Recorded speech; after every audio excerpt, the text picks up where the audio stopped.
the results quite obvious. And what results are those? Whatever he hits, he destroys. How you doing, everyone? My name is Ryan and this is Ade, and welcome back to another edition of Boxtalk. Guys, just a quick note, there's some problems with YouTube, so our videos are still there. We are uploading, we can't comment, we can't do nothing right now, but we are still there. We've got a bunch of emails and comments on our videos saying something's up on your channel. It's YouTube, it's not us. Yeah. Let's carry on and let's start. We have not been banned or blocked. We haven't been banned or blocked. Yeah. Let's start with this week in boxing, where we give you the news, reviews, and all the action from the past week. Let's start on last night's fight. I think it was a fight midweek. I swear there was a fight midweek. I can't think who. I could be wrong. Yeah. Let's go with Saturday night's fight. Let's go off to, I think it was in Germany. Sauerland Brothers had a event featuring Derek Chisora. Yeah. In his first fight with them. Yeah. Let's be fair, crap opponent, but it was two weeks notice it was, I think, for the fight. Okay. You know, just to get on the card to say I'm here. What do you think? If it was 2 weeks notice, then fair play to him. Who are they going to get of any substance in 2 weeks? He looked in decent shape. The weight's definitely a bit better. Yeah, no, it's a bit better. I mean, look, he can. We you know, his last fight he was touching the near 260 mark. I think he even said that's ridiculous. So I don't think it was that heavy this time. And like you say, it was almost a case of I've just signed for you. If you can get me on the card, get me on the card. Yeah. And those ones you can't really complain about the opponent. So it's a start. I mean, look, he was fighting these kind of people with Frank Warren. Let's be honest, when he was kind of at his peak. So I'm not going to complain if it's the first fight in the contract. I think the Sauerland Brothers, obviously they're making a big push. Obviously, and especially they've got a lot of heavyweights as well. I definitely think that the guy we're going to talk about next and David Price, if he continues, are the targets for Chisora right now. I think they're the targets. Yeah. But I also think, and I think it's very realistic to think that a year, 12 or 18 months down the line, one of the world titles are targets for all of these guys. Because we said it on, I think, the show last week that Tyson Fury ain't keeping all those belts. You know what I mean? The mandates have already started. Yeah, already started. He's going to get shipped to IBF. We're going to talk about it later. So, you know what I mean? He could be looking at the likes of Glasgow or any of those, you know, realistic as a final push for a title shot. So, yes, Pulev and David Price, but you never know. Let's be fair, like we said last week, Fury beating Vladimir has opened up the division tremendously. And it's now, before, like I said, there was Vladimir and everyone else. Now it's kind of like everyone else with Vladimir. Because obviously Vladimir's now kind of dropped. And Chisora will look at it and think, wait a minute, guys, you just saw Fury outskill Vladimir. Yeah. That helps Chisora a bit. Because Chisora got kind of destroyed on that as well. So it's almost like, look what he done to Vladimir, guys. Yeah. He's number one in the world. It's not just me. So that kind of gives Chisora a bit more, you know what I mean? Good point. A bit more credence. Let's go to the main event on that card. I think it was the main event. Kubrat Pulev, former #1 contender for Vladimir's title, fought Maurice Harris. I remember they used to have a show called back in there called Fistful of Dollars. Yeah. And Mo Harris was like a star from then. Yeah. I don't know where the hell they found Mo Harris from. It's bad. That's bad matchmaking. That's bad matchmaking. And the Sauerlands have been accused of that with their heavyweights as well for a long time. You know what I mean? David Price, and he's come back for a couple like who's who, and then he went up another level with Tepper, and we saw what happened. And Pulev, look, he got beat by Klitschko, but the long layoff, it's been ridiculously long, and I'm surprised by the opponent. Doesn't help Pulev. Yes, he won, but doesn't help him. Yeah, I think it was a first round or second round like blowout, and he's like, okay, not surprised, not impressed, not really, you know. Yeah. I don't know what they do with Pulev. I think I definitely think. Even though we're waiting for, like we said, for the belts to actually open up a little bit, but I think putting Chisora and Pulev on the same card when they're both ranked, depending where you want to rank them, and they're both heavyweights on the same promotion, it makes sense to see that fight. It does, but I don't know if they want to kill off either yet.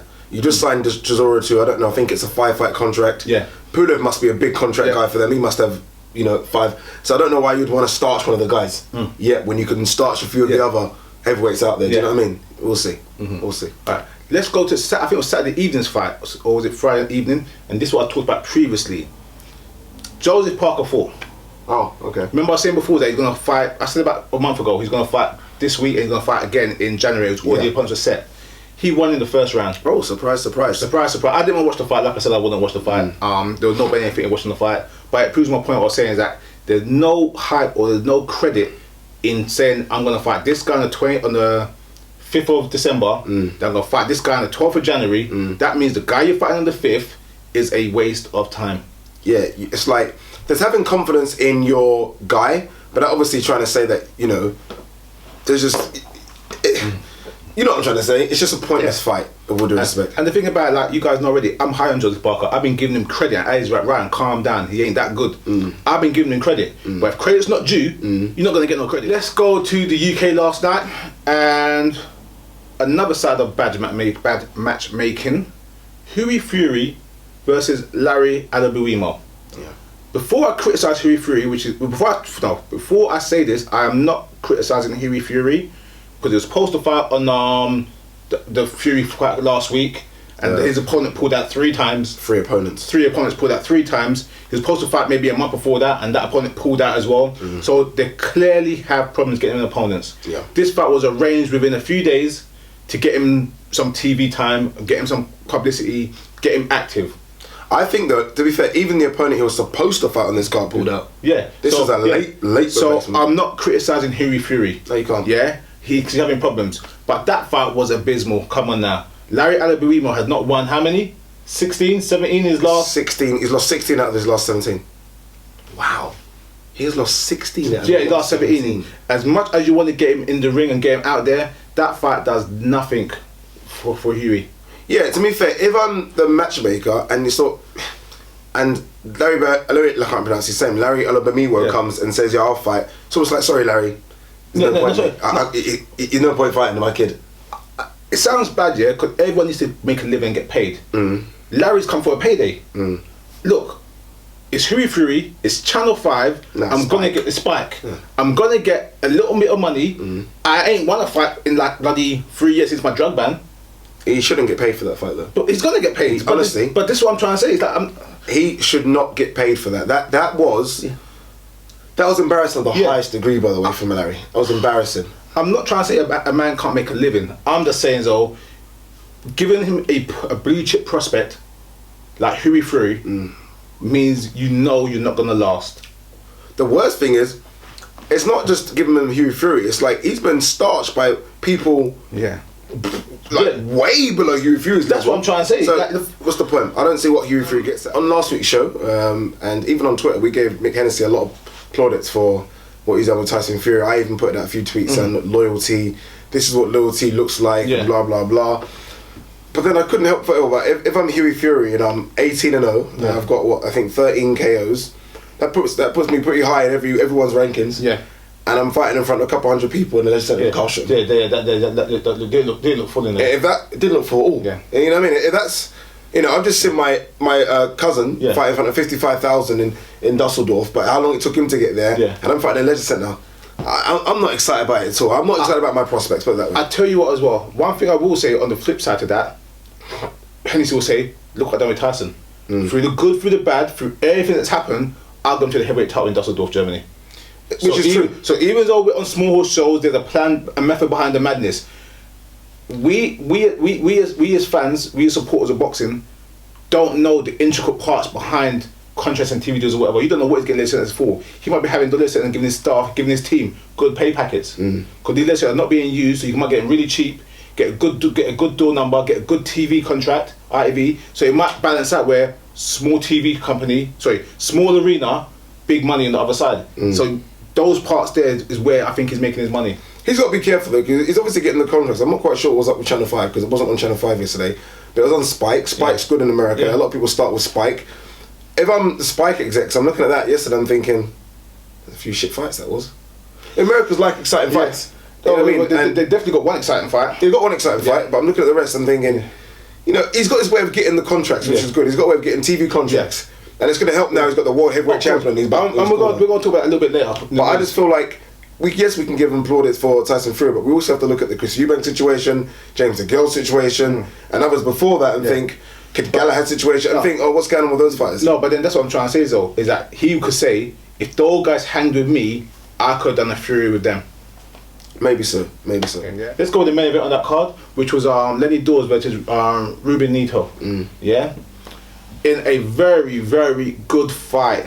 entertaining, back and forth, 50-50 fight, go 50-50 fight for the whole fight, marred by some of the worst refereeing known to man, and a terrible stoppage. I didn't watch the fight, people. I can't lie to you, didn't watch it. It was a rough fight from the beginning. Yeah, they were trading hard. They had their heads on each other's heads. They had chest to chest. They were mixing it up. The referee was missing headbutts, was missing a few borderline low blows. When he kind of clocked on that, guess what? It's a rough fight. When Lenny Dawes got low blowed, and he walked away to say, "Look, ref, I got low blowed," he started giving him a standing count for getting a low blow. Is that what happened? But they hit the joke. He gave him a count to 5. Then said, "Carry on fighting." Didn't even go to 8. 5. Interesting. Yeah, is it the new European rules or something? I don't know where these rules come from. Yeah. Just stopped at 5 and said, "Carry on fighting." And then, Is it definitely a low blow? yeah, no, it was borderline low blow. Okay, so it looked like a body shot, maybe. No, to tell you what it was, yeah. No, that old image of Tory Ward and Mickey Tory Ward and Mickey Ward and Tory Gatti, and they're both that type of angle where they're head to head and they're welling at the body. It's kind of like that, where they're both right in front of each other, head to head, going inside. So the low blows, but they're not like deliberate low blows. You know what I mean? It's infighting low blows. You know what I mean? But then an accumulation of those over time will hurt. That's the kind of fight that you just don't want to be in. It's a dirty fight. Listen, both of them had black eyes, were bruised and bloody. They were both hurt. In round 10, Lenny Dawes throws, I think it was a right hand. He throws a kind of lead right hand, comes right through, and they have a clash of heads. Lito gets a cut right here. Referee comes in straight away because obviously it's a really bad cut. Stop the fight. Then the referee says it was intentional headbutt. But the doctor stopped the fight, not the referee. Interesting. Doctor stopped the fight, says intentional headbutt, and disqualified Lenny Dawes. Lenny Dawes is up on points at the time as well. It was a close fight, I'm not gonna lie. Yeah. Watching the fight live, I thought it was a close fight. It could go either way, but the judges actually had Lenny Dawes up and stops the fight. And there's just confusion. No one understands what's going on in the ring. No one knows what's going on at all. Stops the What fight. did Mick say? Oh, Mick was pissed. Everyone was pissed. The commentators were pissed and everything. And I understand why they were pissed. Not saying that people can't make mistakes. The referee made about 10 mistakes in the fight. He missed, like I said, he missed low blows, he missed headbutts, I don't know what he was doing. Like, he didn't know the rules. He didn't know the rules of boxing. Klitschko last week was a headbutt. Yeah. All the big ones. Ortiz Mayweather was a headbutt. Why does no one talk about this Klitschko headbutt? I know. Those are headbutts. This wasn't head. This was a head clash. Yeah. But the cut was disgusting. The fight had to be stopped. Yeah. They should have went to the scorecards. All right. Let's move on. He might get a rematch. Not. I don't know how old Lenny Dawes is, but he's been in loads of fights. Yeah, he's been in loads of fights. I remember Lenny Dawes years ago. So, but he needs a rematch. He needs a rematch. It's an unfair stoppage. That referee should be banned. Obviously, it sounded like a good fight on TV, so I'm sure. It was a really good fight. Really good fight. I was stuck on that. WBO European, one of those ones. Yeah, it's a European title. It was European. Yeah. Okay. I was stuck on that one proper from 10 o'clock. I was like, yeah, this is a fight. Yeah. All right then, let's go to America, and let's go to the main event. When two friends fight, you normally get something like a feel out round or a little bit too much love, a little too much friendly, similar like Colin Mayanaji and Zabjuda. That's because Baldy can't punch. Yeah. There's other fights where friends have fought, and last night. Did you watch the weigh-in? No. You knew from the weigh-in this was going to go down. The weigh-in was quite vocal, and Peter Quillin was jabbing a lot in the weigh-in. He had to deliver. Did he deliver? He had to deliver. Listen here. So someone went in that ring. I said, guess what? I don't know you. I don't like you. We ain't friends no more. I'm gonna smack you round. And someone got smoked quickly. Danny Jacobs answered questions last night. He just stopped in the first round, an undefeated fighter with all the hype. Everyone, including myself, say Danny Jacobs does not look durable, does not do this, does not do that, and he's a great boxer technically, but he doesn't look tough, and his knockouts are maybe against the lower rate oppositions. His proof, guess what? And surprisingly, he's most probably number 2 in the division of real middleweights. Yeah. There's not much in that division, you know. The division's quite shallow, though, you know. Yeah, still. To be honest with you, yeah. Billy Joe Saunders is ranked number 4 by the Ring magazine. Ranked number 4. So it's not taken away from Billy Joe. I'm trying to say, he's fought no one and he's number 4. Yeah. Look, we did say, to be fair, and the video that you guys didn't see, we done a video for it, but just for some reason, technically or whatever, this wasn't working the video. And we're just saying it that Jacobs can punch. He's got an 86%, I think, KO record. Yeah. But in terms of him getting hit, we said he's not as durable as we want him to be. And so I think sometimes when you get a guy that can punch and they're not durable, sometimes they just think, oh, F it. I'm just gonna, I'm gonna do what I can do, which is punch. You want to trade, let's trade. And Quillin's been down a couple of times. We know that, so he's probably thought, let's just fight fire with fire. And I think if he tried to outbox Quillin, it would have been a tough fight because Quillin's a very good boxer. He's a very good boxer. So it would have been one of those real back and forth fights. I think he's just got in for the trade. And in those trading matchups, anything can happen. Like they were both whirling away, and you kind of feel like anyone could have got hit. No, but Jacobs punches were shorter. No, Jacobs was like that. Yeah, they were shorter. Like that. Yeah, they were shorter, and he was pushing the back foot. I tell you what, Quillin got knocked out about 7 times in that little trade-off. Yeah, he got hit and woke up. Got hit and woke up. Here's the joke. Quillin wants to take centre ring. We know has Quillin fights already. Daniel Jacobs said, guess what? If I box him, he's not going to box. Daniel came out first and said, put fire on fire. He put Quillin on the back foot straight away and forced him to the ropes with shots. Yeah, that's taking Quillin straight out of his game. I'm not criticising anyone when you're in a fight. But knowing you're fresh and you've got your senses with you, you try to slip or bob and weave or try to circle out. This is in the first round. He got tagged hard enough where he had to fight to survive. It's different, so I'm trying to say. That first round is what you get in the 9th round. When your adrenaline's high and you're tired and you're just going for war. When you're fresh and your head's clear, you want to get out the ropes. He couldn't get out the ropes because he was buzzed badly. And then when there was a little break and then Quillin caught him, then Jacobs caught him again in the ropes, and then the break again and Quillin fell or stumbled, I think the stoppage was alright. I disagree. You know I disagree. Yeah, I know you disagree. I'll tell you why I think the stoppage was alright. One, like you said, Quillin was clearly hurt, yeah? He stumbled across the ring and the ref looked at him and he looked at him for a good second or two and said, wait a minute, he's not responsive. So even though Quillin was standing up and he had his hands in a motion that he was standing up, he was rigid. He weren't actually like, I'm ready to go. He bounced his legs like out of instinct, but his facial expression was dull. I mean, Jacobs could have just walked over and just went like that. Not if the ref gave him a standing 8, he couldn't have. No, maybe the ref gave him a standing 8. Yeah, but I'm saying, at that particular moment, like we said, refereeing is judgmental and it's split decision. At that particular moment, when the ref looked at Quillin was gone. And that's why I think it was not a good stoppage, I think the stoppage was fair. For me, I don't know, I just kind of feel like, I don't know. I look for a standing 8 in that situation. I mean, your first round, 90 seconds. Look, it's hard to main event. It's a big fight, and they've traded, and he's been buzzed, and he has been buzzed. He hasn't got a record of being buzzed or going down or being soft on punches. If you look into his eyes and looks buzzed, give him a standing 8, and after the standing 8, we've seen it. Ref does. After that, you can do that. You can set 1, 2, come call from book. Nah. I think he should have done that. I think he said 1, 2, come forward, hands up. No.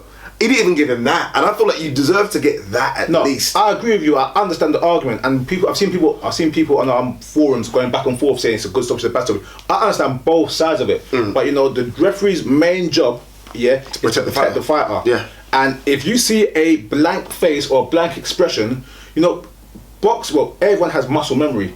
Quillin was standing there with his hands up because he's training. He's a boxer. I'm standing there in this position because that's what I should do. But in actual terms of substance, there was nothing there. It was a shell. I just feel like if some fighters do get knocked out and stay up. It happens. They stand up. But I just feel like he stumbled and didn't go down. So to me, there's something there. Whether it's his legs are strong, whatever, he didn't stumble and fall down into the rope. He stumbled and kind of went back. I think he touched the ropes and kind of like realised. Then he realised, and I feel like that just deserves to stand there. But regardless, Jacobs goes on, and you kind of feel like, I'm not sure what they're going to do with Jacobs. Obviously, GG's going to be tough because of the PBC thing. He'll probably look at the winner of Andy Lee, Billy Joe. I'll say this now, that I think, I've said before, Jacob's been protected a lot. After last night, they didn't take that protection cloth off him.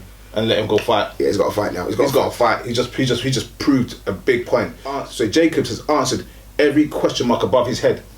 Not sure about that. I think so. He need to give him credit for it. I don't think a 90-second stoppage does that.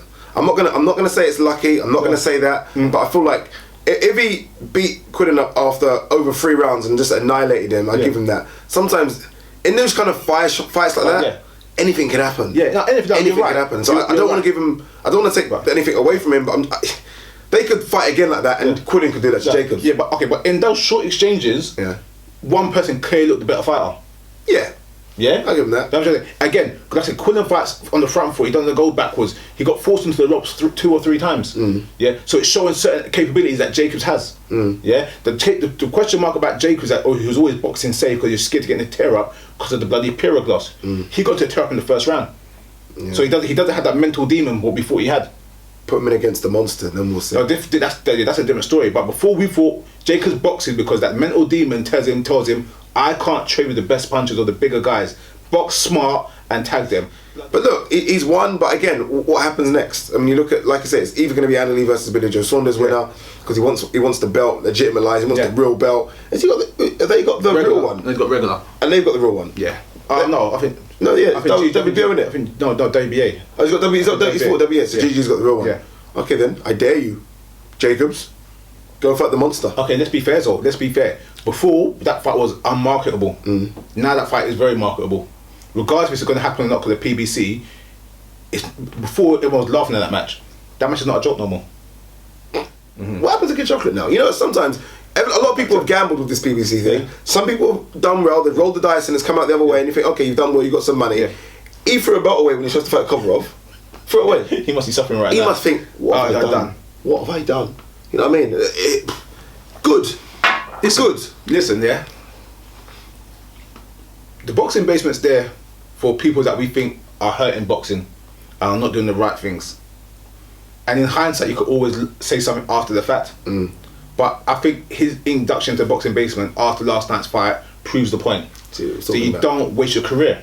You don't throw away 1.5 million, 1.7. You don't put big titles in the bin when you only have 1 title. If you've got 3 titles and you say, look, I can't do this mandatory, I'll drop it in the bin. When you got 1 title, you can't do that. Since he dropped his title in the bin, he had 1 blowout fight, a draw with Andy Lee, and now a first round knockout. Yeah? Wow. He's wasted. He's wasted. He's wasted that way. He might have made good money in those 3 fights, but it's not forever money. No. I agree. Yeah? If he had that world title, a world title does one thing in boxing. It guarantees the next decent pay pack. Guarantees your next payday as well. It gets you a TV date. Yeah. Yeah? Gets you sponsorship outside the ring. That's what I'm trying to say. Everyone wants to know who the world champion is. That's what I'm trying to say. Yeah. And even in your head, it opens up that GGG potential. You think, oh, he could beat GGG though, because look who he's, opens it up. Yeah. No, I mean, like, Quillin, as much as he's a talented boxer, as much as we criticise him, it's not because, like Ali said, it's not because you're a bad boxer. You're making bad choices. We as fans are looking at it from the outside, thinking, what's good for you and what we think is good for boxing. He was looking at it as I wouldn't say a selfish perspective, but he was looking at it as a perspective as I'm the king of boxing. I make my own choices. No, I think he was looking at it long term, and I just feel like boxers. I think of any single sport, boxers can't look long term. Yeah, I mean, anything can happen in that ring that one time. So you get offered 1.5 million. That was the Cobra thing, the JT. I think that's when they offered, isn't it? Yeah. That was the winning bid. 1.5, 1.7. 1.7 million. That's a big money. You take that because you do not know what's going to happen in the next fight. And right now, you're probably thinking, damn. Yeah, also, last night we had Chris Algieri. He fought Eric Bone, broke a 2-fight losing streak. Yeah. Eric Bone was the guy that fought Sean Porter and gave him a nice few rounds, 4-5 rounds. Yeah. Good performance from Algieri. Yeah. Gets him back, let's say, borderline top 10 in the division. Where does he go next? He's going to struggle to go anywhere, I'll be honest with you. I mean, he's had his paydays. You can't say he's not had his paydays, you know what I mean? 2 good paydays. Pacquiao, Khan, and even the Provodnikov he must have got decent-ish money for. But he's not a ticket seller. Yeah. He's a biggish name because of the Pacquiao and Khan results. He'll get fights, but not sure. He's obviously still at the weight, isn't he? He won't be main eventing. No, he won't be. Yeah, he'll be a good undercard, and he'll go the hard route basically. He's gonna have to go the hard route. He's gonna have to go the hard route. He's gonna have to go the hard route again. But hopefully, like I said, 2 good paydays. Yeah. So, but that's the problem now. For him, he's had that money. Yeah. Pacquiao car money. Yeah. It's very difficult to get the kind of bony money that he's been getting. So for him, that might be difficult in terms of, look, guys, that I've fought for nearly 1 million before. And I'm a former world title. And I'm a former world champion. Yeah. I think people forget that, you know. Yeah. He beat Vodnikov to win a world title. So tell you what, yeah. You got to give people credit for where they are. Vodnikov, Pacquiao, and Khan, regardless if you win or lose, that's a nice little 3-fight streak. Yeah. You know what I mean? Yeah, to be put in that mix. Yeah. It's not bad. And the Khan performance was a tough one for Khan. Well, Remember, that was a performance where Khan didn't look great. Yeah. No, let's be fair, he could have beat Khan. Yeah, remember it. He could have beat Khan. I'm trying to say, if one of those 100 wobbles was a knockdown, or 2, boy. Interesting. Yeah. Anyone else we miss? Wilfredo Vasquez Jr. Yeah, he lost. Yeah. I don't know what happened to him. He looked really, really good back in the day when he was up and coming. He looked like, he looked fast, looked powerful, technically smart, but he definitely doesn't have it. No, not doesn't have it. What's the word? He's just definitely not what we thought he was. This is it. This is why I always take a step back when I look at all these talents, because a lot of people, especially this week, I was going back and forth with someone about Errol Spence. Yeah. I'm like, guys, I'm not doing it again. I got burnt by Berto, burnt by Broner. Yeah. Give me time to take it in again. I'm not fooled by anyone that comes up with a 20-0 record. It's a tough sport. It's a tough sport. Anything can happen. Yeah, I mean, anything can happen. It's one of those sports. See, like in football, you can lose 2 or 3 matches and then win 2 or 3 matches. Yeah. In boxing, you lose 2 or 3 and you're no longer the person you considered before. That's it, Yeah. I think Mayweather's done that. I think Mayweather's done that. Yeah. This O thing has ruined a lot of people. Of course it has. Now, look, all the greats have big loss records. Ali, Hopkins, Leonard. I mean, everyone has a loss record, but he's made it seem as though you get loss records, you're useless. Listen, when the greatest has 5 losses on his record, and if you count the Ken Norton, you can say maybe 6. Yeah. Heather Hardy fought yesterday as well. Yes, she did. Heather Hardy, ladies and gentlemen, is a female boxer that Lou DiBella's pushing as the female Mickey Ward. And it's a strange how he's pushing her now on the back of the Ronda Rousey Holly Holm thing, and you kind of feel like they might. I just feel like what Holly Holm done to Ronda Rousey, and all that kind of push, and Ronda Rousey been on the cover of Ring magazine, and Holly Holm doing the rounds now on American TV. I think they're going to really push American female boxing again. I think they're really going to push it. I mean, hard this time though. American female boxing has gone through phases. You had Jane Couch. Yeah, she was the big her in this country. Yeah, no, yeah. We had who was the other one? There was the other lady back in the day that was really big, and then you had this mid era where you had Ann Wolfe, Lucia Riker, you had Layla Ali, and then even you had Joe Fraser's daughter came into it. Remember when she came for short notice? She fought Ali. Yeah, but it never caught on. They kind of treated it as a fad, as you got 1 star, like the UFC with Ronda Rousey. You got 1 star, but none of them ever got the credit. Let's be fair. Lucia Riker, most probably pound for pound the best female boxer. Yeah, Ann Wolfe, I don't think women will fight her now if she got into shape and went into the gym. Yeah, the part I'm making is that they were never given no credit. The UFC have shown that, guess what, there is a market for women, and it's also shown that, guess what, you can be put on magazines, you can be on TV shows, you can be a household name. But boxing never gave women that credit. I wonder if it's because with the UFC, I mean, obviously, thing has been smoked now badly, Ronda Rousey. But I wonder if it's before she was stopping people by armbar. Yeah. And that's not considered gruesome. Yeah. You know what I mean? She has an armbar and people are tapping out. Yeah. Where in boxing, the ladies are getting completely ruined. And I think we still have the, you don't like seeing ladies get hit like that. And I kind of feel like maybe because UFC isn't like that, it's not as brutal for what it is now, but you know what I mean? It wasn't brutal before. Alright then, let's move with the news for the week. Lots of heavyweight news this week. So let's start with Tyson Fury. The man of the moment. First of all, David Hay says, basically, Tyson Fury shows what type of man he is and what character he is by saying he's not going to fight me. A week ago, David Hay said, I will not give Tyson Fury a payday. He's going to get knocked out by Klitschko and I'm not going to fight him. Why would I fight Tyson Fury? Why would I give him a payday? Yeah. Soon as Fury wins, David Hay changes suit and says, I want to fight Fury now. Now Fury's ducking me. Weren't you ducking Fury the week before? I've ridiculous. I've stuck up for David Hay quite a lot recent videos. I find it disgusting. Yeah. Like, it's actually made me skin crawl a bit. Like, you're desperate. Like, it's horrible. How can you diss someone like that? He wins, and now it's like dissed him badly the week before. Yeah. Fury is one of the only heavyweights I feel like. I mentioned that he might not fight Luis Ortiz, and that's even. I think he'll fight anyone. Yeah. Fury. I cannot say the same about David Haye. Yeah. I cannot say David Haye will fight anyone. I don't have that confidence in him. He'll fight anyone. Fury will fight any man walking. He'll fight. And let's be fair. Ducking you. Why is Fury gonna duck Haye? Yeah. Let's be fair. Haye's the one pulled that twice. Yes, it was injury. Yes, it weren't his fault. And I'm trying to say you got injured. It happens. But Fury weren't the one that said I don't want to fight you. Know what I mean? You said I'm not gonna fight him. Yeah, man. You said I'm going to retire at 31, 32. Yeah. You said I have shoulder surgery. The possibilities of me fighting again are non-existent. I can't throw my right hand. And now all of a sudden you're back. Then you say you don't want to fight Fury. Fury wins. You now want to fight him. Yeah. He's ducking you. Come on, David. Come on. It's silly. You know what I'm saying? And he got so much negative response to that. You know, on Twitter. David Haye got a lot of negative response. When you're coming back after a long day off and some crappy pay-per-views, you want to build your credibility, not hurt your credibility. Yeah. And this just hurts his credibility. You know what I mean? Like you said, it sounds desperate. Desperate. Yeah. Yeah. And then he says, I want to work my way up to a manager position. Yeah. Sure you are. Yes, yeah. Not going to happen. Really? Yeah. Something interesting someone mentioned to me in the week.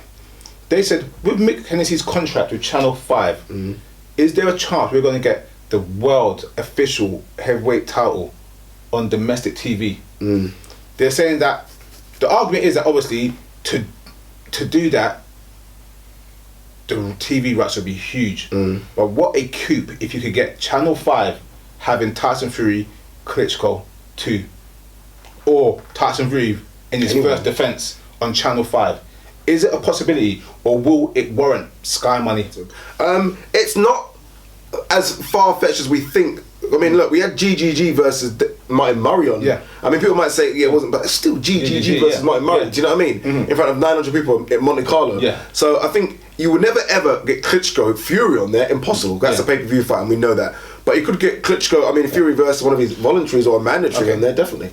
Knowing you have like the bigger picture, can you imagine the market share if you got Klitschko Fury on Channel 5 and the sponsorship? Because if you done a time buy and you had the heavyweight title on domestic TV, can you imagine the numbers you will get and the sponsorship you could generate? So you might say your guarantee is less than it is, but the upside of sponsorship and blah blah, what you'll get a month down the line or 2 months down the line could be huge.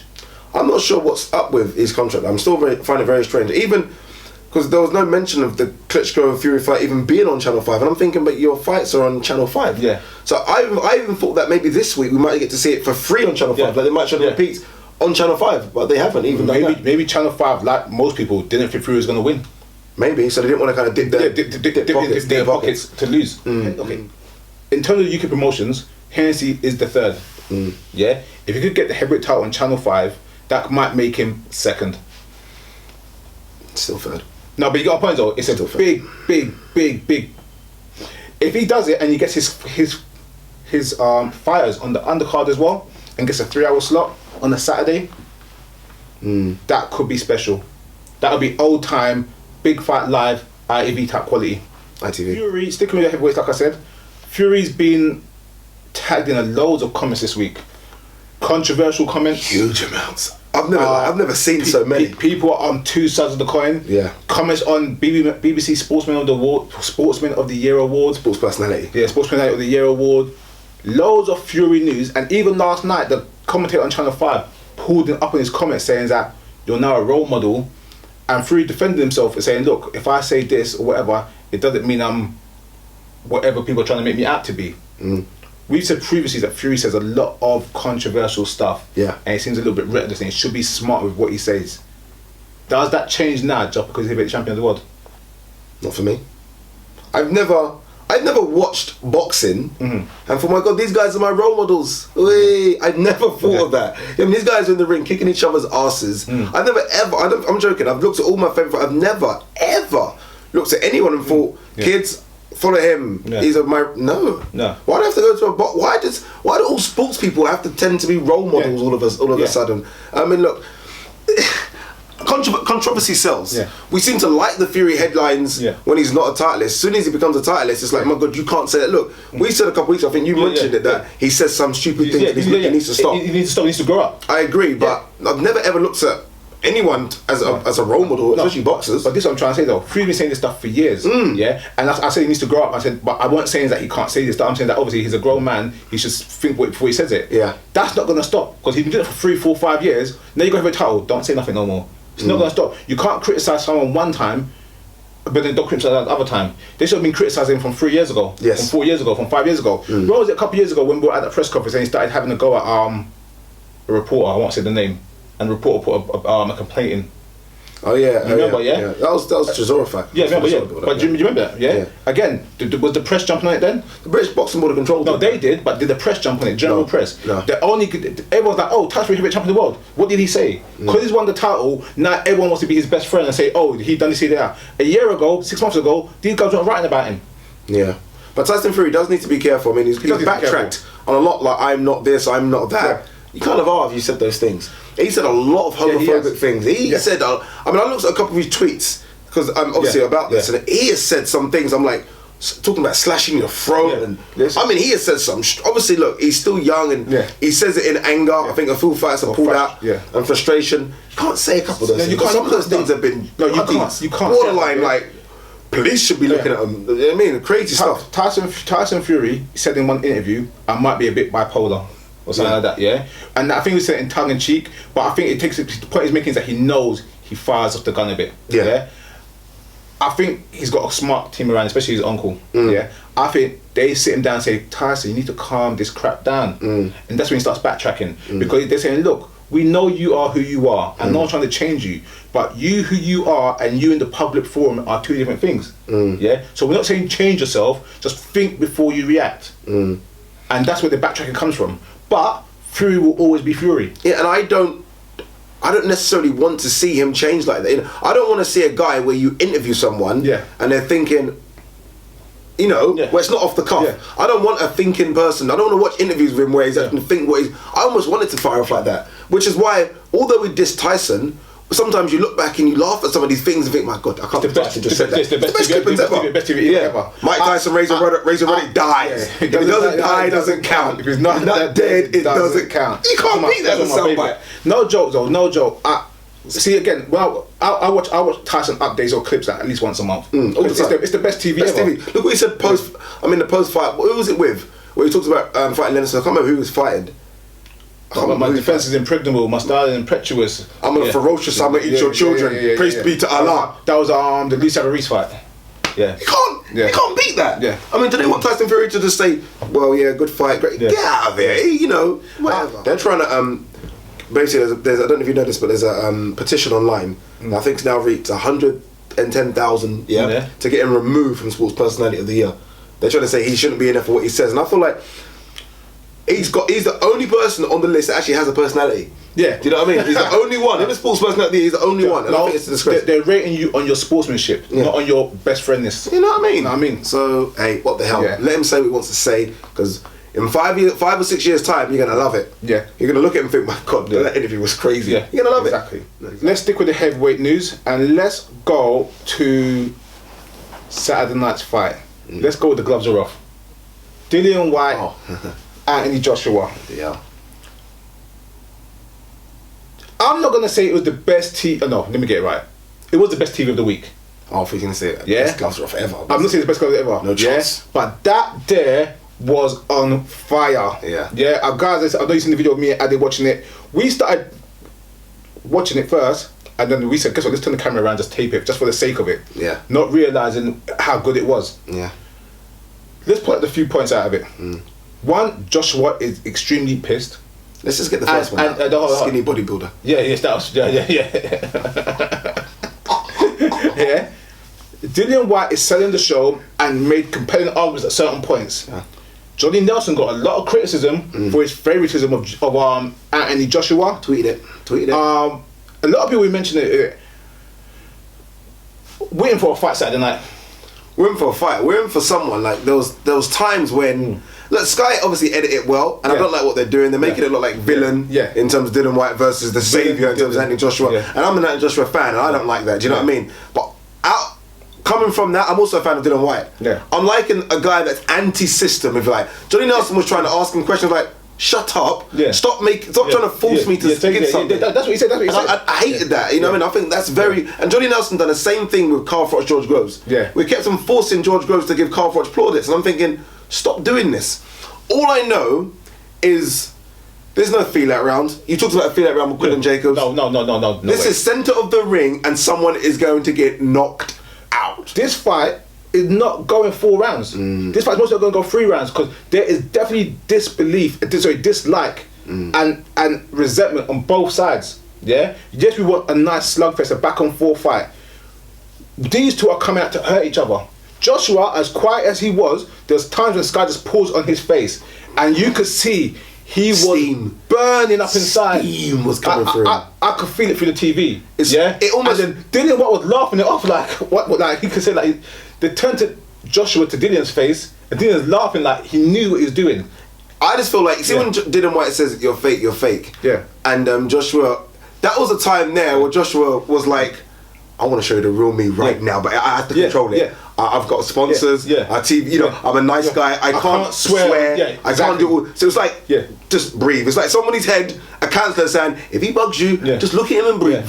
Because it's like he couldn't, he wants to, it's almost like he was self-combusting. It was crazy. Dillian White, to me, wants Joshua to fight angry, to catch him. She said Joshua is not the most technical person in terms of like technical ability. He's big, he's strong, he's powerful. Let him make a mistake so I can counterpunch him. So in a bit when he said to Dillian White, you're just fat. Yeah. Yeah. It's like school kid stuff. You're a skinny bodybuilder or you're just fat. Eddie Hearn is just rubbing his hands together because as much as we said pay-per-view rubbish, guarantee you, everyone that paid for Fury Klitschko is paying for this. Yeah, definitely. Standard. I'm gonna change my mind on something right now, though. When this fight first came out, we said, do we think it's pay-per-view worthy? And I said no, it weren't pay-per-view worthy because we didn't have the undercard fully. We had Anthony Joshua, Dillian White, and Chris Eubank Spike. Now we know for a fact we got Tony Bellew versus Marcinek. You got Luke Campbell. Don't know who he's fighting. Can't remember the guy's fighting. You got Kevin Mitchell fighting. I saw the name as well. And you got Paul Malignaggi fighting as well. Yeah, Branco. For Silver Branco. Now I'm not saying now it's a pay-per-view card, but the people on the card valid paydays.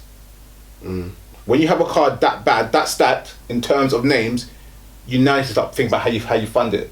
I think it's a very, very good card. Nah, you can't complain. I mean, you can't complain. I mean, people will, but guys, really, I mean, at 7 top fighters you're watching there. Do you know what I mean? Those guys need to get paid. I mean, come on, just give up 20 quid to Sky. I mean, you got to pay for that. You have to. That's not a free card. It's not a free card. That's a lot of talent on that card. Whether or not they're in the best competitive fights or not, it's a lot of talent. And even if they were against big names, who knows? They can still smoke the guys in 1 round anyway. So it's good fights. Here we go. We've got Mitchell versus Brasario. Got Bellew versus Marcinek. Malignaggi versus Branco, and Campbell versus Mendy. What do you think about this Malignaggi thing? I don't think it's a great fight. I think Branco's past his best. Malignaggi is no longer the Malignaggi he was previously, and that's aiming for like a European title. So I don't know how, but Malignaggi gets a European title. I know he's got obviously Italian heritage. Born in Italy, innit? Yeah, but he's been Anyway, the point is though, I think it's Joseph Parker's got the African title. I know. Come on, I think Paulie Malignaggi can fight for the Nigerian title right now, bro. I think it's added in to give value to the card in terms of pay-per-view, but in terms of a fight, most of the fights that least entertaining on the card. I just find it weird how, I don't know, I almost find it like a sign of desperation that Eddie Hearn's part that he didn't need to do. People are going to buy this thing anyway. Paulie's getting paid to come over here, and I kind of feel like this money serves well going to someone else, putting someone else on the card. Do you know what I mean? Giving a prospect that's maybe 17 and no one knows, give them their chance. Give them a chance to shine. I kind of feel like, I don't like the idea of Paulie Malignaggi, who's said he's retired like 2 times now. He was like a part-time boxer, part-time commentator, coming and taking money away from which would have been going to some other kids. So let's stick with the heavyweights right now. Bloody hell, this is heavyweight news. Dillian White and Deontay Wilder have both been questioning Anthony Joshua's number 2 ranking in the WBC. Both quite critical of it. First thing I'm gonna say about this, Deontay Wilder should shut his mouth. Why? He's going to talk about rankings and getting shots. No, he deserves it. Yeah? No. He's going to talk about rankings and getting shots, yeah? But his ranking was after 32 fights. I know if it fought Bubs, it was after 32 32 fights. And we all agreed that everyone that he's fought up to Stavern, Joshua wants to do the same job too. Yeah, but 32 fights Right. compared to 14. So let's go from the beginning. It's double the fights plus some. Let's go from the beginning. WBC ranked Anthony Joshua number 2. That is not Anthony Joshua. That's the WBC. Agree. The WBC ranking system, we've talked about it many times, is not the fairest or the best ranking system. Yeah? Joshua cannot be accountable for it. If they ask him why they rank you, he could say, well, And he said it, to be fair, on that show, didn't he? He said, It's not- yeah. I don't care about that. I don't care, it's not him. Now I'm trying to say it's the WBC, so I think the criticism should be pointed towards the WBC. Agreed. Yeah. Alright, secondly, let's be fair. If Dillian Whyte was to knock out Anthony Joshua on Saturday, he will want that ranking as well. Or say, well, I just knocked out WBC number 2, I want to be WBC number 3 now, number 4, because I want a title shot. Yeah? Dion Wilder would have said the same thing I'm trying to say. When he was number 1 contender, and everyone saying, how do you get it? He was saying, well, I went through the route, I didn't do the rankings. So it's double standard. It's hypocritical. Do I agree with the ranking for him? No, I don't agree with the ranking. But I understand how rankings work. Hypocritical on whose part? Wilder. Why? Because when he was number 1 contender, and people were criticising him how he get a number 1 contender. What did he say? But he done it after 32 fights. No, but what did he say? Who did he fight in those 32 fights? Nobody. Yeah, but what did he say when he went there? When he was number 1 contender, what did he say? I don't know. What did he say? Yeah, he said, it's not me, but I fought the right people, and I done this and I done that. No, he didn't. He He didn't fight no one ranked. The best person on his record, at one point, was Sergey Lakovic, who was a former world titleist, who was basically retired. Last time I saw him fight was when Shannon Briggs knocked him out in the 12th round. That was about 5 years ago.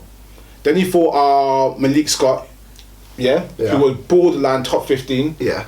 Borderline, and then he got a number 1 ranking. So if Malik Scott won that fight, he would have got a number 1 ranking. Would you have wanted that? No. That's what I'm trying to say. But I think I'm happy that the point's been raised there, because there was obviously some dodgy things going on here. Anthony Joshua's had 14 fights. Yeah. There's some very, very dodgy things. So yes, it might be hypocritical on the parts of Dillian Whyte and Deontay Wilder, but I'm happy it's going out there, because people need to start looking at this and thinking, is it because he signed with Matchroom and Sky? How has he got this bigger ranking? It's impossible. I'm just saying that at the end of the day, Dion Wilder done exactly the same thing, regardless of how much fights he had the day. Why is it? No, and you can't say regardless. Yeah, right. You can't just chuck 17 fights under the bus and say regardless. He done the same thing. Yeah, but after 32 fights, he became number 1 after 32 fights. No, who was number before that? No, I was reading the article. He said it in a statement. He said it took me 32 fights to get to number 1 ranking. It took him 32 fights to get to the world title shot. No, 32 fights to get to the number. But before Malik Scott, he wasn't number 1 ranked. No, I think Scott wasn't number 1 he ranked. was number 1 after Malik Scott. Yeah. That one 31. That was in his 25, 28, 29. No, it wasn't 32. For sure? Yeah, 100%. Yeah. He was number 1 contender, then he waited for a bit. Yeah. Now, again, like I said, if Dillian Whyte won the fight, he'll want the same ranking. Yeah. I'm trying to say they should stop blaming Joshua for it. I don't think they blame Joshua.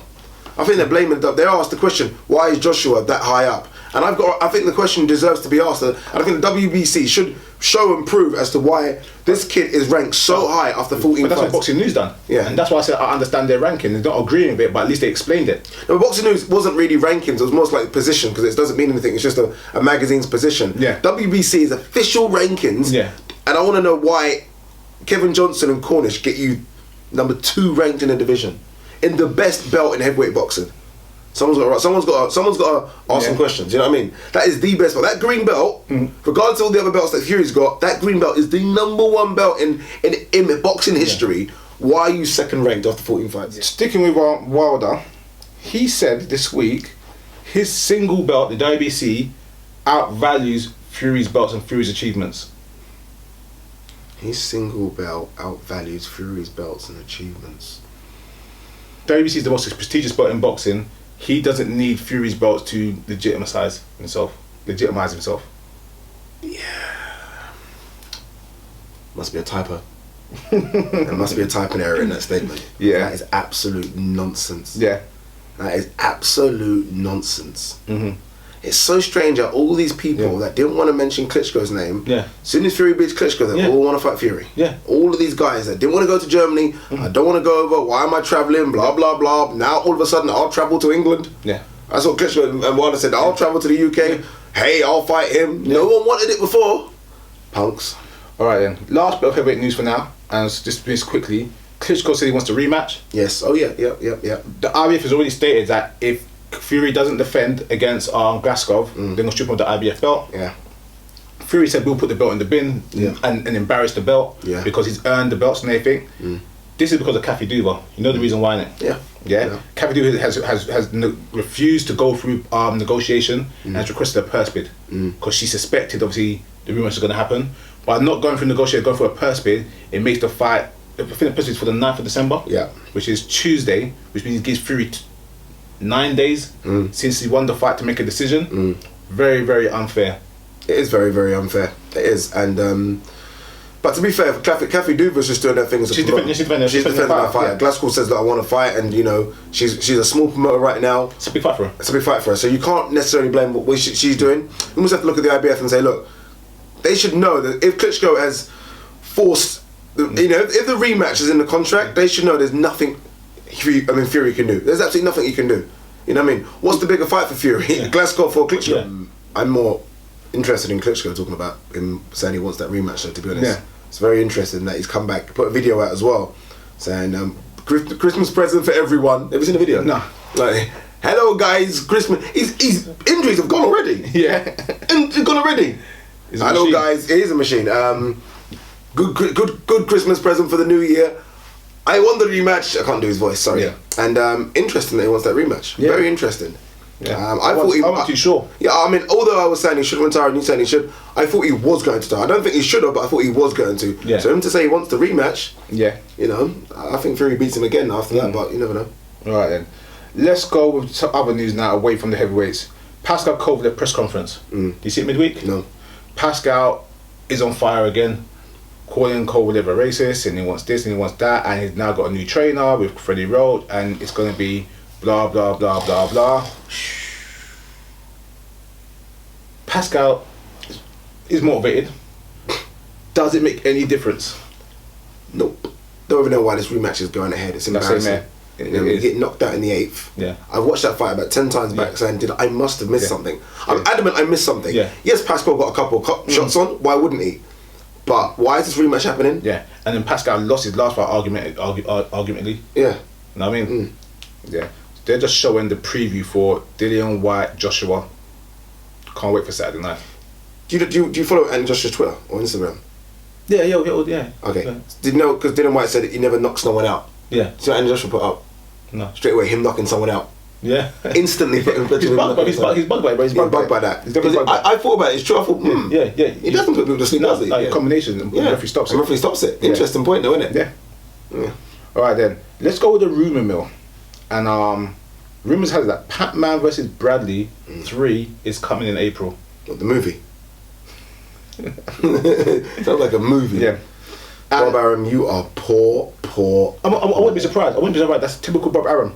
He'll rather save Pacquiao, his cash cow, in case he comes back, than feed him up to Terence Crawford. So poor. Bob Arum is awful. Yeah. Bob Arum is a really shit promoter right now. I just find him a really, really bad promoter. Yeah. I'll be honest with you.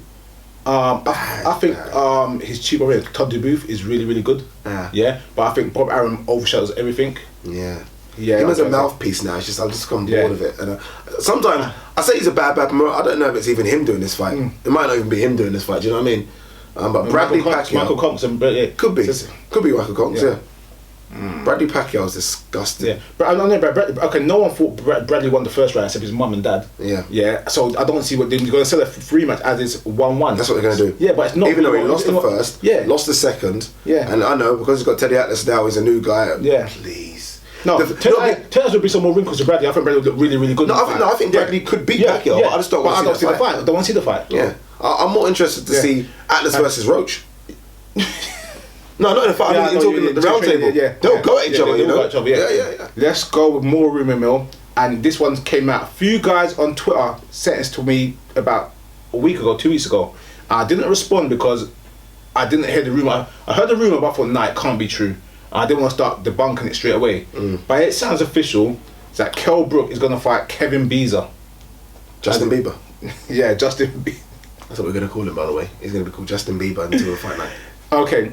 Remember the jokes about Joe Dan that we had? Justin Bieber lost to Dan twice. And it's the mandatory.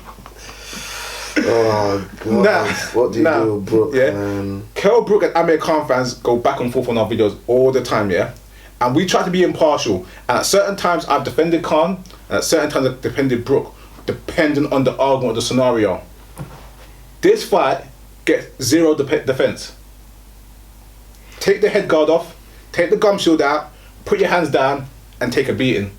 Yeah? You cannot defend this fight for Kell Brook. You think how much stick Kell Brook got for Diego Chavez?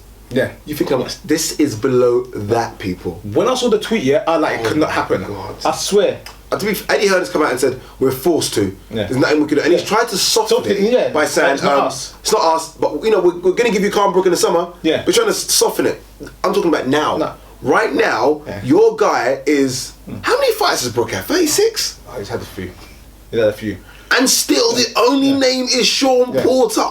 When I got the tweet, and the guy tweeted us, I can't remember what his Twitter tag is, so I don't want to give you full name out, but he always tweets us about this type of issues, yeah. And I thought, guess what? He's credible. He always gives us good information. But I looked at it, and I was like, nah, it can't be. It can't be. I didn't even let me make a phone call and ask someone. But I said, nah, it can't be. It's just a silly rumor. And literally, that's how bad the fight is. I thought it was a joke. I thought it was a joke for real. Like even that saying we've been forced to, I just don't. I'm not having it. Seriously, I'm not having it. I don't care if you're forced to. Throw the belt away. I'm not having it. So wait a minute. This guy lost to Dan, yeah, and Dan got knocked out in 3 rounds. And how are you even going to sell? Even Eddie Hearn says I'm going to struggle to sell this. He says it. He said it his own words. So the fight was going to be in America. Nah, because who's going to care about this fight in England? All right. So okay, we talked about the rankings are bad and the corruptness are bad. And I'm trying to say, yeah, you're telling me, yeah, loads of fighters have bypassed mandatory positions. You could put in a pill and say, look, this guy might be mandatory, but look, Brook was injured. This guy lost to Dan twice. Can we delay this mandatory till summer and get a voluntary in? It happens all the time. Deontay Wilder. It happens all the time. Wilder's not fought mandatory yet. Yeah. Deontay Wilder fought Bermain Steven. Yeah. What? I can't remember when now. Yeah. He's had 2 voluntaries in between. He's not fought his mandatory. Exactly. It happens all the time. Don't tell me it can't happen. It happens all the time in boxing. You could defer your mandatory for a certain reason. Say this guy is no disrespect to Beezer, but he's lost to Dan already. Justin Bieber. Just leave him for now. Let us fight him in June. Let us get the Khan fight or a big fight now. At least build momentum. Then hope we can sell this fight. And all you gotta do, it's the IBF. Come on now. That's all you gotta do. You know what it is though as well. We talked about Khan and this chase for Pacquiao Mayweather. This Brook chase for Khan is almost becoming, and no one talks about that. It's becoming embarrassing as well. I mean, you know what I mean? There are other fights in 147. There are even fights that if you're struggling to make weight, there's even fights at 154 you could say, or catchweight fights. Everyone's doing it nowadays. Have a catchweight fight with someone smaller at 154. What's what 154? You know what I mean? He's done it. Yes, he has done it. So this is getting silly now. Don't keep feeding us the he's gonna fight Amir Khan thing. So guys, I'm sorry for the fights now. Give us fights now. So you're telling me by the time this fight comes along, which must be like March, yeah, he would not have fought a real fighter since Sean Porter back in 2014. August 2014. So it'd been 20 months. 20 months. I mean, he's got to look at it and think, because look, he was supposed to be the star of Matchroom. He was supposed to be the star of Matchroom, and that's this disappearing. It's going down the water so quick to the point where you don't know. I don't know what you do with Kell Brook. But if it was any other promoter, we'd be saying needs to be. If it was, we're giving Eddie Hearn a bit of a blight here. If this was Mick Hennessy, we'd be saying, oh, he's got to leave his promoter. If this was Frank Warren, people would be saying, oh, he's got to go to Matchroom. He's at Matchroom, one of the biggest stables in the country, in the world, and this is what they give us. They give us Joe Dan, Frankie Gavin, and now Beezer, and it's supposed to be Shavs. That's what we get from a world champion. Someone like, I think I tried to defend Amir Khan, that he's fought Alexander Algieri, and someone actually there tried to say, but Collazo only beat Victor Ortiz, and Victor Ortiz is coming off a ring rust, and Algieri's really 140, and Devin Alexander just lost to it. Okay then, guy, that same guy, whoever you were, defend this. Defend this, because obviously you're a big pro Brook, like I was. Defend it. Defend it. I'm a big pro Brook fan, but I'm not anymore. I'm not a Brook fan anymore. This is what you're going to give me. How long can I defend you for? Exactly. How long can I defend you for, Brook? Can't do it no more. Can't do it. Killing me. We were talking earlier on about mismatches. Apparently, on the mismatch card of Roy Jones Jr. versus Enzo Maccarinelli, you have, ready for this, Aisha Ustinov, yeah. versus the Nigerian Nightmare, Samuel Peters. Wow. Peters has not fought or had one fight in 4 years or 3 years. Russia's the way to go. Seriously? Russia. Are you serious? To go. Yeah. Mayweather's in Russia now. Yeah. Mayweather's in Russia. There's something going on in Russia. Honestly, I'm starting to think that there's something happening over there. Roy Jones based over there as well. Roy Jones based over there. And he's got the passport. Yeah. Something going on. Can you imagine? You know, sorry, I know everyone's talking about Mayweather's 50th fight being in the new Vegas arena. Yeah. Russian money's bigger than any money. Yeah. Can you imagine what they could offer Mayweather to fight in Russia? Yeah. His last fight. His 50th fight. Ridiculous. They would offer anything. They would offer anything. Sign the contract. Billionaires for fun of it. Yeah, they got the money for it. Sorry, 300 million? Yeah, that's there you go. Yeah. Take it. That's not some of those guys over there. Nothing. Yeah, 4 or 5 of them come together. Yeah. 300 million. Oh my God. There's something going on in Russia. I'll take it now. Cash. Cash. I mean, cash. Don't say cash. And they'll do things like, we'll fire your own private jet. We'll do it. No, that's risky. How much is he worth? What, 1.2 billion? 1.2 billion. Roman Abramovich, the owner of Chelsea, is like 11 billion. Like, I mean, ridiculous Pennies money. for them. They'll sign that any day. Yeah. Mayweather's in Russia for a reason. Yeah. I tell you it now. He's in there for a reason, and it's not to watch. It's not to watch Enzo versus Roy Jones either. Okay. Sorry. Okay. I'm not going to talk about it. I just want you to give me your opinion on Peters Ustinov. Ustinov was supposed to fight Hernandez? Yeah. I heard something about that as well. And I think this is a lastminute.com thing, but you know the problem is with boxers. I mean, it's not just boxers' fault, but any other sport has this what do they call seniors? Yeah, senior golf and senior football. So every sports person seems to want to come back. Yeah. But Ustinov Peters. Samuel Peters must be close to 40. Yeah. Let's be fair. As much as he was strong, he was out of shape. He was out of shape back then. He must be ridiculously fat. I don't want to guess what he is. Yeah. I'm telling you now, as Nigerians, Yeah. when we get older, we get bigger. Yeah. The last time I saw Samuel Peters in a half decent heavyweight fight was against James Toney. Yeah. Okay, fine. And that was about 10 years ago. I thought Klitschko was alright. Vladimir, not Vitaly. Vitaly was Yeah, but the James Toney was after. Okay. Yeah, Was it? Yeah. Cause I think that was the fight for the number one contender, and then Klitschko won that one. Then he went and fought Chris Bird, I think. Yeah. Yeah. He had a decent career. He had a decent career. You know what I'm trying to say? Yeah. I mean, the last fight. That's the last time I saw him fight a decent fight. The last fight I saw him have, well, I actually watched, was when Vitaly came out of a 5-year retirement and mopped the floor with him. That was not bad. That was embarrassing for a guy's kind of retirement.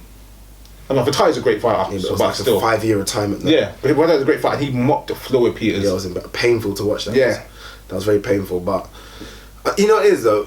What do you do? It's so. I know we were talking about boxers should retire, but if you're him, Samuel Peters, I don't know if he's based in Nigeria or America right now. He's money, and you get that phone call, and it's going to be £1 million. It's probably going to be as much as $500,000 even. How do you turn down 500? You know, you think I can defend myself, I'll protect myself, then I go down in 2 rounds. How do you turn it down? Tell you what, yeah. I mentioned this video earlier about Larry Alabuimo. Guys, don't get it wrong, yeah. I'm not a bad person, yeah. Maybe it's me getting soft when I'm older. I don't want to see someone get hurt. I love boxing. Getting soft. Yeah, I love boxing. The kids have mellowed you, boy. You were fired before. You were fiery before. The kids have mellowed you too much. I love boxing, but I don't want to see someone get totally annihilated and smashed to bits. Yeah. No, I'm trying to say, seriously, there's a limit, know what I mean? There's a limit. There's a point where $500,000 isn't better than your health. It is, yeah, exactly. Jermaine Taylor Oh, bloody hell. pleads guilty, About time. for reduced charges. So they're not gonna throw the book at him. I love when people say you could get 56 years. Okay, calm down, people. They tore some pages out the book and then threw the book at hip. Yeah. But so Yeah, they throw a chapter at him. yeah, they're gonna set him in April. He's still gonna get years though. I don't know. Don't you think he gets suspended sentence? So tell you what it is, yeah. And I don't know how American law system works, yeah. There is no law system in America. It's a money system. If you plead guilty. Lesser offence. That pleading guilty thing is a joke. You know? And then you say, okay, cool, we plead guilty, come back next week, and then we'll sentence you. Yeah. For instance, this is going to sentence him in April, which is like 4 months from now. Tells me, well, if you're guilty, why not put you in prison? Yeah. Why keep you for 4 months? Why let you go to training camp under supervision to have a fight before that time? What is the point of doing that? So for me, if you were a threat to the public and you had to go to prison, they'll put you in prison. Where Floyd Mayweather is a millionaire and it's in Las Vegas and the revenue for Vegas fights makes sense for Mayweather, so that makes kind of sense. And yes, it may have done a terrible crime. I'm not justifying it at all.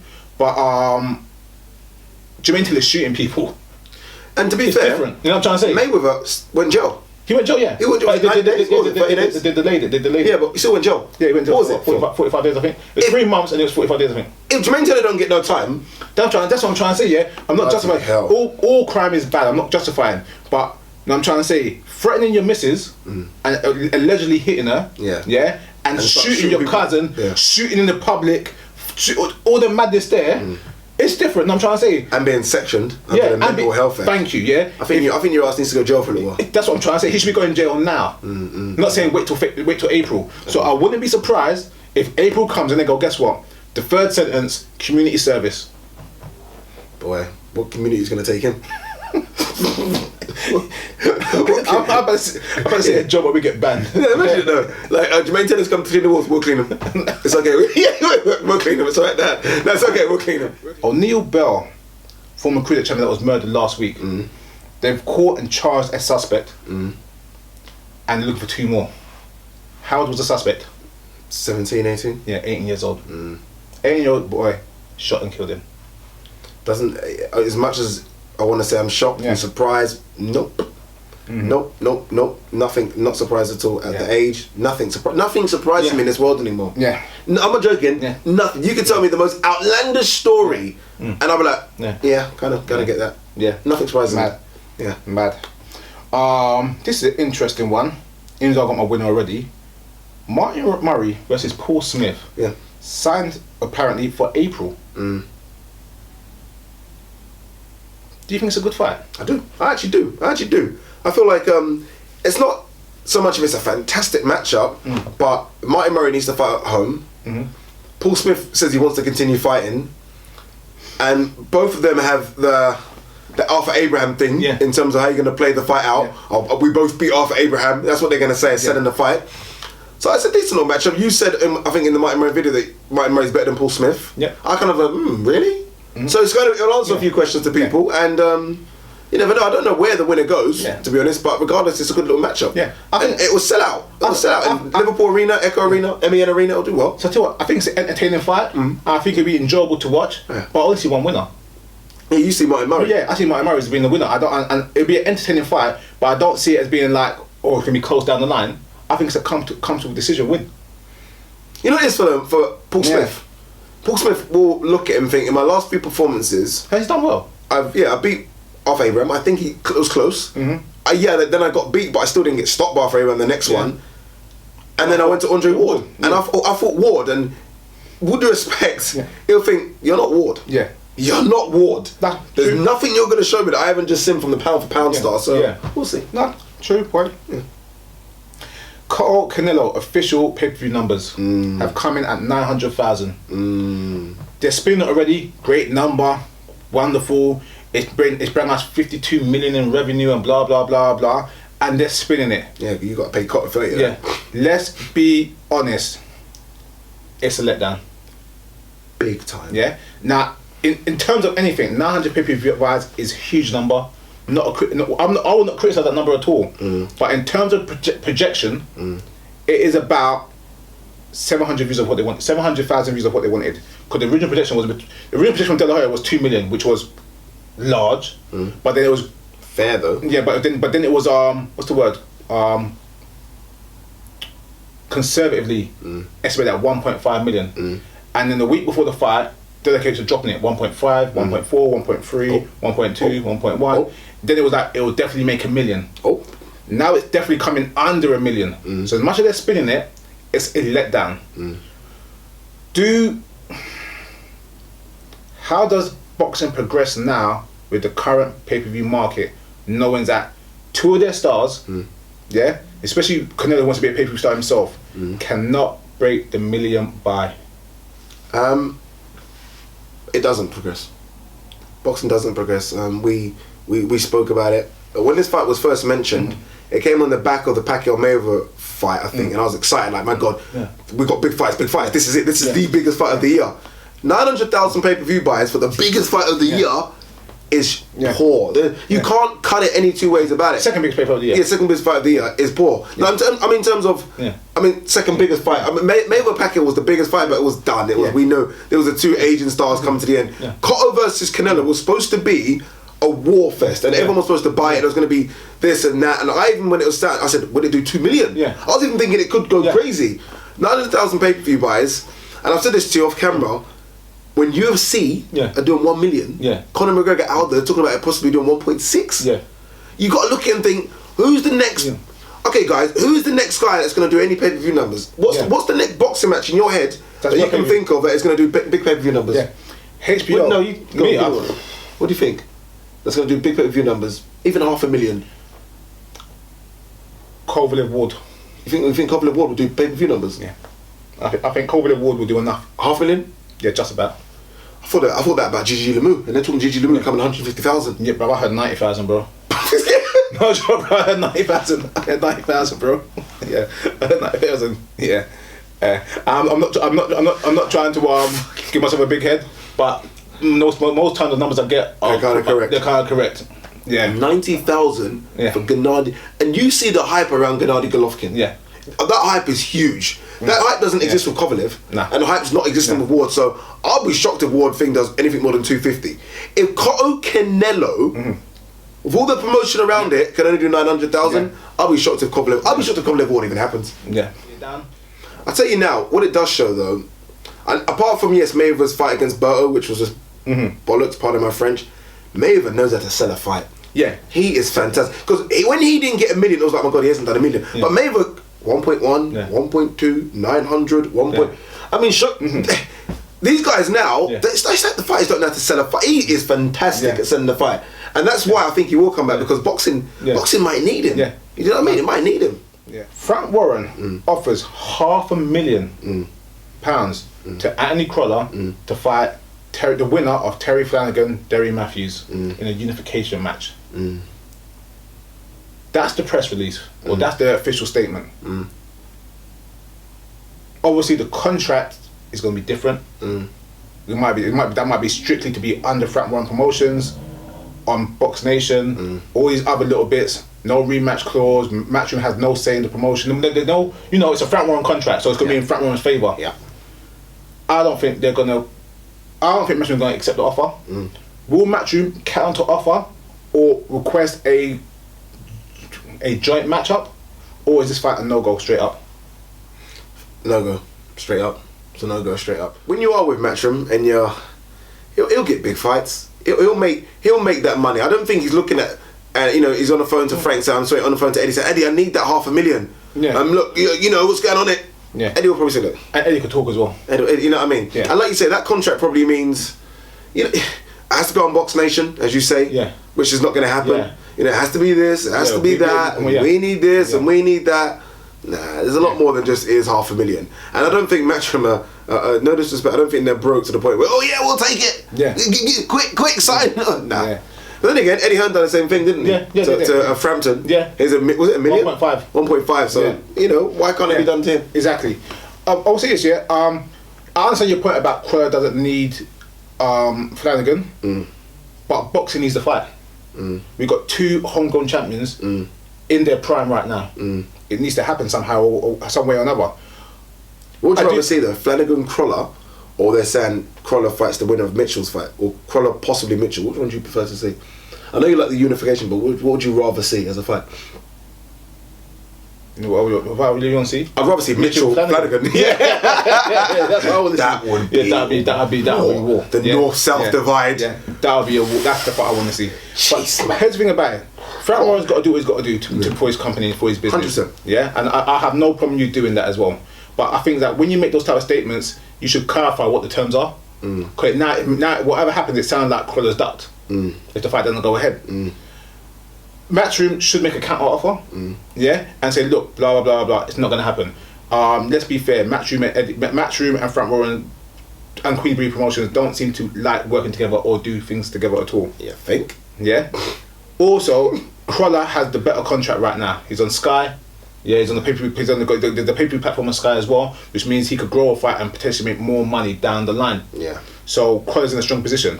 But I definitely think that if Crawler wants to legitimise himself, he needs to fight. No, let me get it right. I think if Crawler wants to build on his momentum, fighting Flanagan is a much better fight for him in terms of growth than Mitchell. Flanagan right now is on a high. Yeah, we say ourselves, Turbo looks turbo. Now I'm trying to say, yeah, is blowing people out, stars out. This is where you can say, guess what? You want that Chris Eubank, Nigel Benn era? This is that fight is that era. I don't know. I mean, we and I think Ed Robinson kind of put it out there. He said, "Who's the best?" Yeah. And everyone said Mitchell. I think you said it. Yeah, no. Everyone said Mitchell. So, I mean, why? If you could potentially fight the number one in the division, even though the number one might not have a belt, if you can potentially fight number one, why fight one that's people are saying is number 3 or 4? Yeah. See, number one is Mitchell. I think that Mitchell is the best lightweight in the country. Mitchell, where he's on point, like in the Linares fight, he's number one. When he comes in half-heartedly, like in the Casillas fight, then he's not. You remember, who did he fight before Linares again? He fought that kid. He fought someone that got beat by Figueroa. I can't remember who it was then. And he smoked him at home, and the guy had Marquez in the corner as well with him. Oh yeah, I remember that. Yeah, so he's been on this Mitchell. He's on the right. He's got his head screwed on. He's got his head screwed on now. I think beating Mitchell is a bigger bow in your tie than beating Flanagan. I don't know. I know. I think everyone just thinks Mitchell's number one. Yeah, I think fighting Mitchell is a good fight. And I think it gives you a tag. But I think having a unification with Flanagan right now, and I'm trying to say, yeah, after that last performance right now, I don't think it much better than that. Okay, we ain't talking about build up. Like I said, we talk about Quigg Frampton. Quigg could not have had a better performance before this fight for the Frampton fight. Yeah, you could not beat that performance. Same thing right now. You cannot get a better performance right now to build off to fight Flanagan right now. Yeah, they both had 2 good wins, innit? 2 good knockouts. That's what I'm trying to say. Both in under 5 rounds. Still want Mitchell. Know what I mean? I think Mitchell smoked both of them. I'm not sure about that. You like Flanagan, don't you? I'm not sure about that. Yeah. Mitchell different. I'm just saying that right now it's Mitchell, definitely, as Conley would say, different gravy. Different gravy. I love that. Last bit. Frankie I didn't know that Derry Matthews was Flanagan's already fought. Did you know that? Yeah, back in the day. Yeah. Prize fight. I didn't know. Alright. Frankie Gavin last bit is apparently banned from boxing temporarily. He's had a fight in some sort of shopping centre or some sort of occasion. Yes, I heard this, Yeah, and he has to do 180 hours community service before he can resume his career. 180 hours community service is a lot of time. It's quite a lot of time. It's a lot of time. Yeah. He was supposed to fight so you're trying to say that Eglinton fights off? Supposed to fight Eglinton 16th of February. Don't know if he can put 180 hours in there. Yeah, rumour has it that it might not happen. It's a deadly weapon, isn't it? Boxers' fists are deadly weapons. Alright, you know what I mean? Let's do the math quickly. If you done 10 hours a day, it will take you 18 days. Yes. Yeah? It is now Christmas. You ain't doing 10 hours a day for nothing. And you got to train for a fight. I mean, it's possible. Don't get me wrong, it is possible. But I don't know how community service works. If they give you a schedule or a time, how it works. You just can't choose your random times. I want to do it every day, today and tomorrow, whatever. But I'm sure his solicitor can negotiate something. Yeah, I don't think you can wake up and think, I'll do 4 hours today. Yeah, exactly. Yeah, It's a schedule. Yeah, it's a scheduled time to do certain things. Yeah. Well, no, it's a shame. It's a shame, but it'll be alright. At least it's not jail time. Yeah. 180 hours community service. Does the fight go off with Egerton? Nah, it's postponed. Yeah. It's postponed again, and I think if it's postponed, they might move away from it. Yeah. You know, it's happened twice now. Egerton didn't look good in his last fight. Egerton didn't look good first. It's almost a get out clause that we'll move away, we'll fight someone else. Yeah. I still want Egerton versus Bradley Skeet. That fight needs to happen. That's the kind of fight where Frank Warren needs to be waving checks at. Yeah. Because that can happen for small money, and I don't think they'll mind. Yeah. Like when they didn't mind when John Ryder fought Billy Joe Saunders. Yeah. That fight can happen. Yeah. Get Egerton versus Skeet on. Yeah. You know what I mean? Skeet needs a big fight. He needs a big fight badly. Oh, he's going still. Who you got in that fight? Skeet. Same man. Got Skeet. Got Skeet in that fight. But in saying that, who's he fought? Egerton's fought the better caliber opposition recently, so you never know. Recently, I mean, and Skeet's been coasting. Skeet's been coasting against these E levels. Yeah, that's hard. Bloody hell. Alright, then, that's it. Any fights next week? No fights next week, is there? Any fights next week? No fights next week. Is there any big fights next week? The big one, AJ Whyte, plus the full matchroom card featuring Chris Eubank Jr. versus Spike O'Sullivan. Tony Bellews fighting. Mitchell, Campbell, Josh Warrington as well. Been forgotten. Josh Warrington, he has been forgotten on this card. Also Bloody next hell. week in America, Luis Ortiz versus Brian Jennings. That video is up tonight, guys. I'm putting it up tonight. The only reason I didn't upload it was because of our YouTube problem. I'm not sure what's going on. We've got a major problem with YouTube right now. You said it already. Yeah, not personal, but yeah, it's not working. That's it, mate. Guys, I know this is a boxing channel, but I've got to mention it. Conor McGregor is fighting Jose Aldo. Stop. Conor McGregor is fighting Jose Aldo. UFC 194. Guys, watch it. No. This is Box Talk. You can talk about MMA somewhere else. But they box in the ring. The Box Talk, yeah. I'm gonna watch the fight as well. Yeah. We don't need to talk about it on our show. Alright. Alright. It's going to break the pay-per-view record. We're not talking about it. What was Oscar De La Hoya's pay-per-view record against Thing again? Have a good week. What was Oscar De La Hoya's pay-per-view record? What was that? 2.2. That's not going to break that. No. Conor McGregor, UFC 194, peace.